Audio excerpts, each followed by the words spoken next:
Paddy Pimblett is really fired up about Ilia Topuria. He absolutely went off in a recent interview. The number 12 ranked lightweight just can't stand hearing Topuria's name anymore and boldly claims he would completely destroy him if they ever faced each other in the octagon. But here's the interesting part. Despite all that tough talk, Paddy admitted he wouldn't try to stand and trade punches with El Matador. Instead, he's planning to take him to the ground. Let's be honest though, Paddy still has so much to improve in his fighting style. With how they're both performing right now, it's hard to imagine Pimblett being any real threat to Topuria, especially when the Georgian has been absolutely demolishing legends like Volk and Max, while Paddy struggled against fighters like Jared Gordon. Coming off his submission victory over Bobby Green at UFC 304, Paddy already has his championship path all mapped out. He wants to defeat Chandler, then face Charles Oliveira, and finally fight for the belt in 2026. The baddie is set to take on Michael Chandler at UFC 314 in what promises to be an absolute banger of a fight.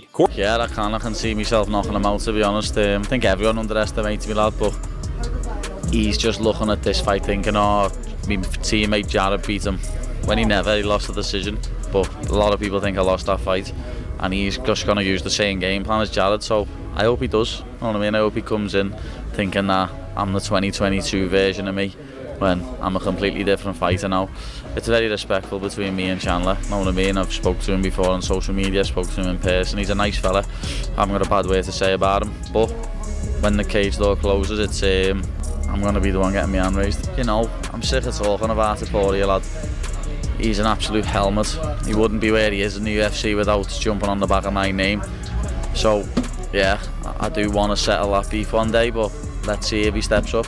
Styles make fights, lad, you know what I mean? No one is fought to do what I'd do to him, and everyone starts to have a boxing match with him, and they've all failed because of it. Corey Sandhagen believes Sean O'Malley might actually have a real advantage in a potential rematch against bantamweight champion Merab Dvalishvili. Even though the champ completely dominated their first fight at UFC 306, Suga has been insisting he wasn't at his best because of a serious hip injury that later required surgery. With UFC CEO Dana White hinting at giving Sean an immediate rematch, Corey acknowledges that O'Malley's star power definitely plays a role in that decision, but he also sees legitimate reasons why Sean could perform much better the second time around. Sandhagen points out that O'Malley's only real moment of success in their first fight was landing a devastating body kick late in the final round, but in a rematch, he'll have another full 25 minutes to find an opening, and Corey isn't the only one highlighting how significant that kick was. Merab himself has admitted it was one of the hardest shots he's ever taken. The Georgian champion seems willing to give Suga his rematch, with the former champ promising a dramatically improved performance this time, mainly because his hip issues are now completely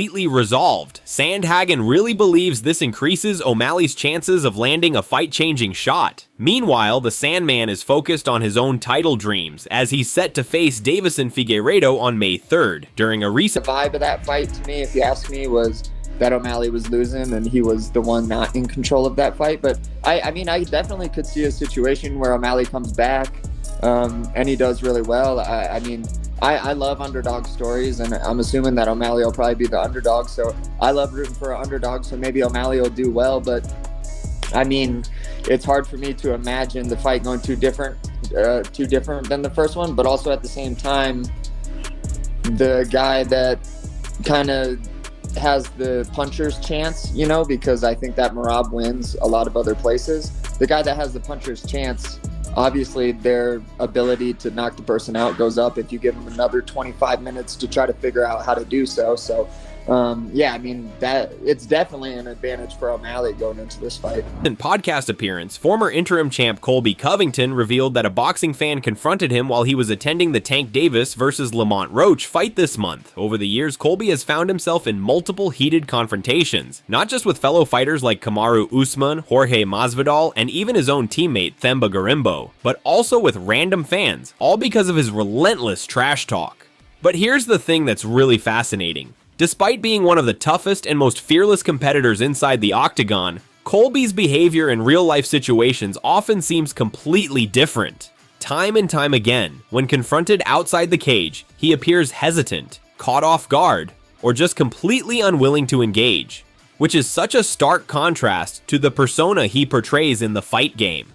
Covington is coming off a controversial doctor stoppage loss to Ian Machado Gary, and has now fought for the UFC welterweight title 3 times, falling short in every single attempt. While he remains confident that he'll make a 4th run at the belt, given his age and the current incredibly tough competition in the division, that dream seems like a real long shot. It happened a couple of times. It's funny you say that because I was just front row last weekend for the Gervonta Davis fight, and there was like this boxing fan outside the arena, and he was like, "I'll fuck you up, you ain't nothing."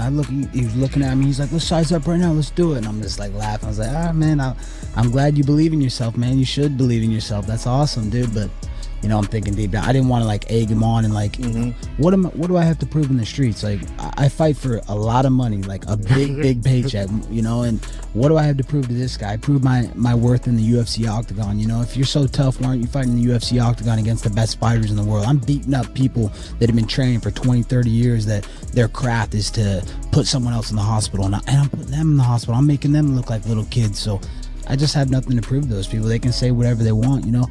We realize this is America, and you can have a different opinions, but one thing we all do need to agree on is we need to love our country. You better not disrespect America. Robert Whittaker acknowledges that while Justin Gaethje's win over Rafael Fiziev in their rematch was truly impressive, it showcased a different version of Justin compared to what fans were used to seeing before his knockout loss to Max Holloway. Whittaker emphasized that Fiziev, despite taking the fight on short notice, still looked incredibly sharp in the first round, even though the highlight ramped up the pressure and scored a knockdown. Rob genuinely believes that Gaethje has declined since that devastating Holloway knockout, which may have significantly impacted his overall fighting style. That said, Justin has made it absolutely clear that he still has that burning fire in him to compete at the highest level and is determined to fight for the belt again. His desire to stay at the very top is so evident, and after this important win, he's likely to face someone ranked above him in his next bout. Potential opponents include Arman Tsarukyan, Charles Oliveira, or even Ilia Topuria, depending on how things unfold. Justin's performance in this rematch has definitely kept him in the title picture, but it's crystal clear that his next fight will be absolutely pivotal for his championship aspirations. I thought it was an amazing fight. It was everything we wanted to see. Yes. But I don't know if the Gaethje that fought Fiziev in that second fight is the same one that fought him in that first fight. I just thought there was something off. I thought he might have been half a clip behind or something. Because, and don't get me wrong, like I'm a big Gaethje fan. Gaethje fan. And Fiziev's a hard fight for anyone, especially if you're just going to take it to him in the hands. Yeah. But Fiziev took this fight on 12 days' notice. Looked so good in the start of the fight. And I feel like comparatively to their first to second fight, I felt like Gaethje had a little bit more in him.